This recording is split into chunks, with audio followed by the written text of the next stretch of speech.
Hey guys, welcome back to my channel. It's Lydia. I hope you guys are well. So today I wanted to come and sit and talk about my job history. I thought this would be quite an interesting video to go over because it kind of gives a good progression and you guys get to know the real from my very first job to now being self-employed. And I think it's also quite an interesting thing to talk about as well because you guys who have been watching me for a very long time have followed me through a lot of my journey. So even from being in uni to going to the UN to having a full-time job to now being self-employed, I feel like you guys have quite a bit of the story, but you don't have the full story. So today I want to sit and give you guys my full job history. The video is going to have lots of details from how old I was to what job it was to how much I got paid for every single job until now. And I am so nervous but excited.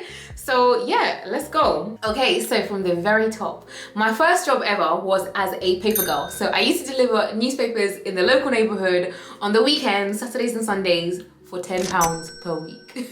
Like, I don't even know, does that count as a job or not? I was 16 at the time and I remember I got the job because my brother actually had a paper round, and his paper round, I was so jealous of it at the time. Like, he used to get £45 a week because he used to do the Monday to Friday and I used to do Saturday and Sunday. So £10 a week, pretty simple. Not really a job, but still a job. One good thing about my paper round is the fact that it actually helped me get my next job, which was as a sales assistant, as a cashier at the same shop. The way it even came about was actually, the way it came about was hilarious. I remember that one day I woke up, went in to go and do my paper round, and I'm there taking my papers, getting them ready to put them in my bag to go and cycle off. And I think on that particular day, the shop assistant didn't show up to work. So the manager at the time looks over at me, and I swear, literally no lie, he looks over to me and he's like, "Wait, have you worked the tills before?" I was like, "No." And he's like, "Do you think you can do it?" I was like, "Yeah." He's like, "Good, you got a job. You're starting here at like 2 p.m. And I remember feeling like, wait, what? So I went and delivered my papers, and then I went home and I'm like, "Mom, Dad, I got a promotion." I got a promotion. And they're like, "What do you mean you got a promotion? You're a paper girl." And I'm like, "Yeah, I got promoted to shop assistant." So that is how I got my second job, as a cashier shop assistant. And at that point I was getting paid £4.83 an hour. That is as basic gets. I don't even know, honestly. So after that goes into my third job, and that again was linked to my second job, which actually was linked to my first job. I feel like I had the same job literally for like 4 years in a row. So fast forward a year later, I'm still working the same job as a shop assistant. One day, the same manager, right, he calls me up and he's like, "Hey, have you ever closed up a shop before?" I'm like, "No." He's like, "Have you ever done the end of day whatever reporting?" I'm like, "No." He's like, "Do you think you can do it?" I was like, "Yeah." And that is literally how I got promoted to shop manager. I swear, there is no word of a lie. So from that point, I was a shop manager for the same shop where I used to be a paper girl, literally a year and a half beforehand. So progression was crazy. At that point, I was being paid about £6.50 an hour. And I liked it. I really did. I loved it. I loved the responsibility of being like someone who had to close down the shop. The only thing about that shop that I worked at is that it was in the ghetto. Like, I really mean the ghetto. We used to get robbed all the time. We used to get robbed, I swear, every single shift that I worked. We even got robbed at a knife point. We got spat at. It was just in the actual ghetto. Okay, so fast forward to an 18-year-old Lydia, and this is when I was heading off to university. I remember when I was going off to uni, I was actually really anxious about the whole thing because at the time, I don't know about you, but in the UK, we have this thing where you can apply for a loan from the government to help you with your studies. And I remember I applied for my loan, and the loan that I was going to be receiving versus the amount of rent that I was going to be paying, it just wasn't going to work out for me at all. So I knew that before I even got to uni, I had to have a job. I remember at the time, the loan that I was receiving was £1,337.83, and the rent at the time per term was £1,230.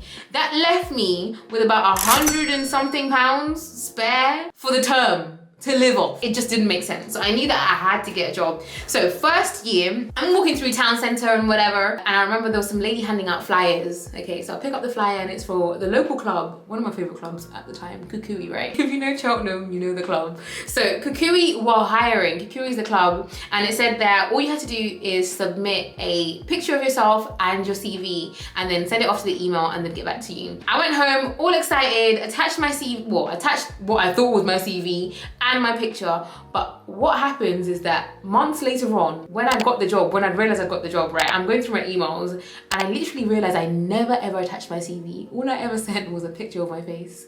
And that is it. That is how your girl got the job. And I don't really know how I feel about that right now. Because as good as it is that I got the job, like, I mean, I'm cute, okay, cool, it's fine, it's fine. But that was one of my favorite jobs as a cocktail waitress. My job was literally just to entertain people. It was a normal club, nothing seedy, no strip club, literally a normal university uni. All I had to do was entertain people and make sure that I was upselling drinks and make sure that everybody was having a good time. It was like party drink. I'll do that naturally anyways, it's fine. So I was really good at that job, but I was only being paid about £400 a month with that job. So it just wasn't going to really make ends meet for me. And as somebody who was studying a media course, which entailed me buying lots of different things, course book, that workshop, this, I had to always pay for stuff. So £400 a month was just not gonna cut it. So I actually had to get a second job. And I didn't want to have a second job, but it was more of a needs, less so than a desire. Like, who wants to have two jobs? So I remember I went and applied for a shop sales assistant at Dorothy Perkins, and to this date, oh my God, like you can't pay me enough money to go back and work in retail. Retail is literally soul destroying. I hated every single second of that job. So I worked in Dorothy Perkins. I was like a shop assistant, but like a manager shop assistant, but I was never managing anyone. That's what I hated about the whole job. It was in a Debenhams, which was in a shopping center, but this was the shopping center that nobody ever ventured to. I could do shifts. I could do like 2 shifts where, when I say I'd never sell to anyone, I mean nobody would even come into the store. So I just thought this job was so boring. It didn't last long. Like, I think I probably went to that job for like 3 months max. And I remember thinking like, this is not me. Like, and I don't like this at all. So I used to work those 2 jobs at the same time, the nightclub and Dorothy Perkins at the same time. Nightclub I used to do Monday, Wednesday, Thursday, and Friday. Ugh, guys, I was out all of the time. And then I would do Saturday day and Sunday day at Dorothy Perkins, okay? But like I said, I didn't like that, and that did not last very long. So I quit that job, and in 3rd year, I realized, guys, I can't be going out 4 times a week. I mean, yeah, it's work, but I was also getting lit. I was getting lit like Monday, Wednesday, Thursdays, and Fridays or Saturday, whichever day it was.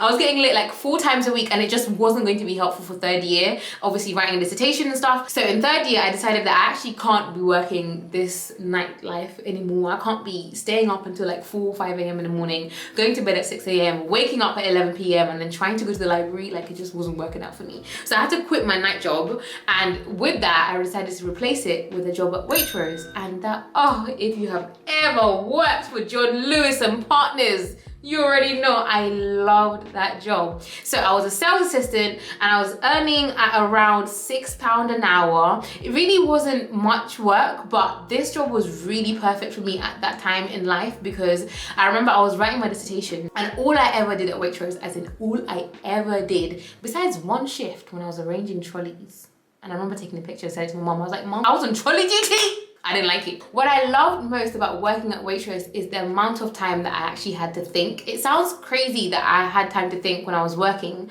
but I did, because I used to sit at the tills and really do nothing until a customer came to be served. So I used to use all of this time as ample planning time. Guys, I planned my dissertation on the receipt. Like, there was a way in which you could press the little thing and the receipt, till receipt comes out, and I used to write paragraphs. I used to write like even sections of my dissertation. I used to plan my sketchbooks on the receipt. I used to do so much work whilst at work that I was so grateful for this job. And I think I was probably getting paid around probably like £500 a month, which I guess for the time when I was doing my dissertation, it was literally like, all I need to do is pay my rent and eat. The rest is just padded extra. Okay, so the next stage of life is my internship and then going into real life work. A little bit of background. I feel like you guys already know that I did an internship at the UN. I recorded the whole experience here on my channel. Please don't go and watch the videos. Like, literally, I don't even know why I mentioned it, but there's videos.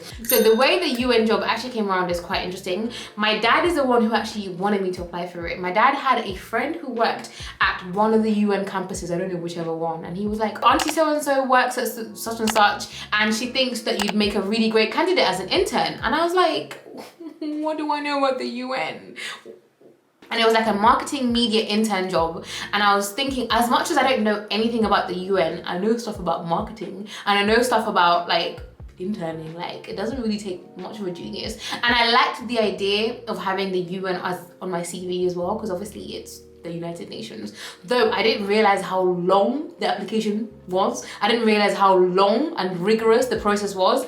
But I applied anyway, right? So I applied for the UN, and I know I'm just literally skipping over the whole entire thing. I think I have a UN video. I'm gonna link it here for you guys to go and watch if you want to go and watch that. But I applied for the UN probably in year 2 of university, but I didn't actually get to hear from them until the very last day of term in my 3rd year. When I had finished my university, I got a call from them saying, hey, we've got an internship opening and we think you'd be perfect for it. How do you feel about coming over to start the internship? And I swear I had literally about 3 days or maximum a week to go over to the United Nations in Vienna. And that role was so much fun. I made 0 money. In fact, I was actually in the minus the whole time I was there. My parents literally used to send me money like £50 here, £100 here, £20 here. Me looking at my bank statements to try and get this information is literally depressing me right now, because I guess, I don't know, maybe depressing is not the right word, but it makes me feel really proud of myself actually, because when I look at my bank statements from that time, guys, I had no money at all. Like, my parents would literally send me £20, £50, £30. My brother would send me £15. I had no money because the UN doesn't pay you a single cent. Yet I had living costs, I had travel costs, I had like to live and like buy clothes every so often. It was just a really, really rough time, but the experience itself far, far overweighed all of like my money issues at that time, that I could never ever swap that experience for anything at all, although I made literally zero money. So I come back from the UN broke as hell, and I have this big old shiny thing on my CV. I thought I was gonna get jobs like that. I was like, that? Do you know who I am? Can you not smell like the seriousness on me? I've just come from the UN. I didn't get no job, guys. It was literally the hardest time of my life because I was so confused as to what I wanted to do. Having this big thing on my CV where I feel like everyone was expecting me to go into like international relations. I didn't even study that. I studied like a media and photography course. So as well as having like a media photography course on my side here and having this marketing intern that I did at the UN to my right here, I'm thinking, what am I going to do with these 2 pieces of information? Like, what can I actually do for a job? And it was really confusing because I didn't know what I wanted, but I know that I was broke and I know that I needed money. So I moved to London. That makes no sense. How can I move to London with no money? But I did. So I moved to London with no money. Guys, when I say I had no money, you have to believe me, because my bank statements genuinely reminded me of that. I had an overdraft, my student overdraft, which was £1,500, and I lived off this £1,500 for, I swear, like the full year, because you have about a year to pay it back. That's all I have. I never had money, I just had my overdraft money. But I moved in with my auntie, and at that point, I think I was only paying about £300 rent, which is really not that much at all. Either way, I still had to get that money from somewhere, right? And at that point, I remember I got an internship, which is ironic because they didn't even pay me either. But I got an internship job at somewhere called Interhealth, and Interhealth was a charity again. And at this point, I was doing another marketing role for them. I remember I wasn't paid for this role, but I used to get lunch and travel like subsidized, is that the word? This, again, unremarkable as a role, to be honest. But I guess for me at the time, I was just fishing for experience. I was just trying to see, first of all, what do I actually want to do with myself? I have this degree and I have this amazing internship from the UN. Now I have a second internship, but what do they mean? How can I actually get a job within this? But I guess as time was just pushing, I wasn't getting any luck. And at that point, guys, I literally had to sign on to the job seekers allowance. If you live outside the UK, you probably don't even know what that is. But job seekers allowance is basically when the government help you out when you can't find a job or when you're in the middle of your job search. So I remember, this is so sad, but I remember having to go to my internship, which was in South Bank at the time, and there was the company that I worked for, Interhealth, was like in one part of the building, and then in the same exact building but like 2 doors down, that was a job center. And I remember going from my internship, which I'm not being paid to be at, to go and sign on to get some money from the government to help me actually have money to live, because I literally had no money at all. To be honest, that was just a really hard time in my life. Like 21 was my broke year. Like I barely had money to do things. If it wasn't for my JSA, I don't even know if I'd be able to do anything. Like for real, that £60 took me a very long way. So I feel like, first things first, if anybody here is watching and is currently on job seekers allowance because you've not been able to find a job after uni, first things first, do not feel ashamed, do not feel embarrassed, do not feel any type of way, don't feel like you're less than, because I remember feeling exactly that, leaving university with a big old shiny degree. Oh my God, look at me, I have a first-class degree and I went to the UN and I've done this.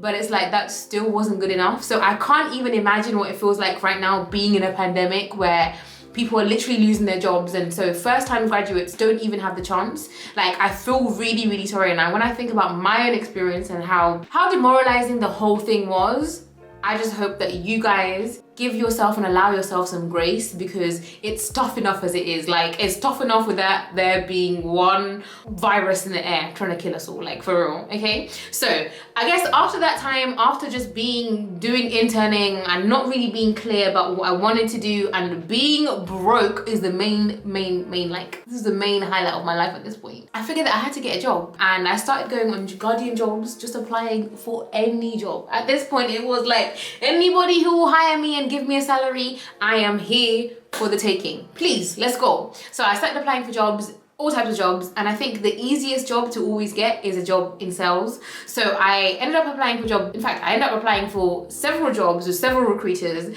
and this one came up, and it was working for a company that created newsletters for accountants and advisors, and my job was to sell these newsletters to accountants and advisors and renew their subscriptions. It was about 18K. To this day, I regret not negotiating my salary. I remember being on the phone when the recruiter called me to be like, hey, they want to offer you a job. The starting salary is 18K. How do you feel? I was like, yes, give it to me now. Because I was like, wait, what? Somebody wants to pay me £18,000 in a year? Like, I didn't even consider the fact that it gets taxed. I didn't consider the fact that I had to pay my rent. I didn't consider the fact that I had to pay for my transport. Like, I didn't consider nothing, but I was just thinking, this is money that's gonna be coming into my account. And at this point, my student overdraft was like, if you don't pay this back, we're gonna start charging you interest. So when it offered me 18K a year, I was jumping for joy. This is actually where I met one of my favorite girls, Booms, one of my girlfriends, Boomy. We met at this job. She had like another job in a different department. So for this particular role, it was about how long that you could be on the phone for. It was like, the more time you spend on the phone, probably more likely you are upselling stuff. But all I used to do, I used to call the clients for a chin wag. I used to be like, oh, how are you? How's your cat? How's this and that? And so my hours or my minutes on the phone always looked crazy high, but I wasn't necessarily that good at that job, honestly. Like, I didn't want to be in sales. I was just doing sales because I needed the money for it. And another thing that I liked about working in sales was the fact that they had like commissions. So depending on whether you're good at upselling or not, you could actually work to improve how much you're being paid. So the base pay was 18, but it could go up to whatever. You know how they get you with like OTE, 80K plus. It's like, wow, let me get that. Fast forward about a year and a half into doing the sales job, and I was getting a little bit uncomfortable, because at this point, all of my other friends who had graduated were doing like big things. People are getting graduate jobs, people are getting real life jobs, people are getting like different opportunities, people are traveling the world. At this point, like, people were becoming more settled in what they wanted to do, and I was working in sales, and I did not care to work in sales. It was just like a job that made me money at the time, some money at the time. So I figured, you know what, Lydia, at 22, you should probably try and figure out what you want to be doing for real. And at that time I used to still obviously do my YouTube on the side. I was still hustling with my YouTube as like a hobby, okay? So I knew that I liked content creation, and I knew that I liked marketing, and I knew that I was good at marketing, especially from being at the UN and also being at the second charity that I did in London. I knew that I was good at social media, so I figured, how about if I try and get a job in social media? Like, I didn't even know that that was a thing that you could do, but I just literally googled it, social media jobs, Guardian jobs, again, obviously, as usual. I feel like I should do a campaign with Guardian jobs because I've been giving them props since day one, okay? I remember I found one particular agency that had jobs within like the marketing field, and I just emailed them my CV for real this time. Emailed them my CV and let them know kind of what I was looking for. And they told me that they had one job as an account manager that had just popped up literally that day. And I was like, ooh, let me hear about this. The pay, I think, was starting at 22K at the time. So this was literally an up from my 18K job, and I loved the idea of that. So with this role, it was a social media account manager, and I loved this role. It was basically a combination of all the stuff that I did beforehand. Marketing, got that. Interning, got that. Like social media background, got that from my own personal interest. So I feel like this job was like a good combination of all the different things that I was interested in. And I was feeling really chuffed with myself. I was feeling really pleased. The role was actually really suited to me, working with different brands, working with content creators, working with all types of people. Like, I absolutely love this role, and it's ironic because this is the job that I ended up quitting. I mean, I've quit all my jobs beforehand, but this is the job that I ended up quitting at a time when I didn't really want to quit it, but I just feel like at the time I didn't feel very, you know, valued at the role that I was doing. So I had to bounce. I stayed in this job for about 2 years, and my salary went up to 27K. And I think the reason, that's probably even half the reason why I left as well. I just didn't feel like I was being paid enough, like at all, especially considering the work that I was doing and my investment in the company, and my investment in terms of always being so dedicated and always being so ready to learn and always being so ready to like help the company grow. I feel like it just wasn't reciprocated, and I just kind of, you know, felt unappreciated. So I had to bounce and I started working for myself. And I guess working for myself is where we are right now. I've been self-employed for just over 2 years now. This feels amazing. This is definitely my best paying job so far. I love my job and I'm so proud of my job. And I know that one thing that everyone is going to be asking is, how much will you get paid? How much are you getting paid as a content creator? So I was on a 27K salary beforehand, but within the first 3 months of me leaving that to pursue my self-employment, I made more than I did in that whole entire year. So content creation, there's definitely money in it, and there's definitely opportunities to work with amazing brands. There's opportunities to travel to amazing places. But I think one thing that's really important to understand, and I think everyone says it all the time, is like, it's not something that you should do for the money, because if you're doing it solely for the money, it's going to be very hard for you to like actually enjoy it. I enjoy people's content who I feel like they really enjoy what they do, and so all the ad stuff is like just an addition to the work that they're already creating. I always say that I'm a content creator and I create content online, and sometimes I share my space with brands to advertise. This is definitely my favorite job to date. I would love to go into other details if you guys want me to. We can definitely do like a whole self-employment video, giving you guys tips on, I guess, my self-employment journey so far. So if you guys want to see that, like this video, thumbs it up, 5,000 thumbs up, and I will do that video. Okay? Ooh, that was very American of me. 5,000 likes and I do the video. Yes, I'm gonna do that. So I think at this point I have summed it all up. I hope you guys enjoyed this video. Please be sure to leave a like on the video if you did so, and let me know in the comments what you think about my job roles. Maybe you guys can let me know your least favorite job and your most favorite job as well if you want to. And I guess I shall see you guys in my next video. Bye guys.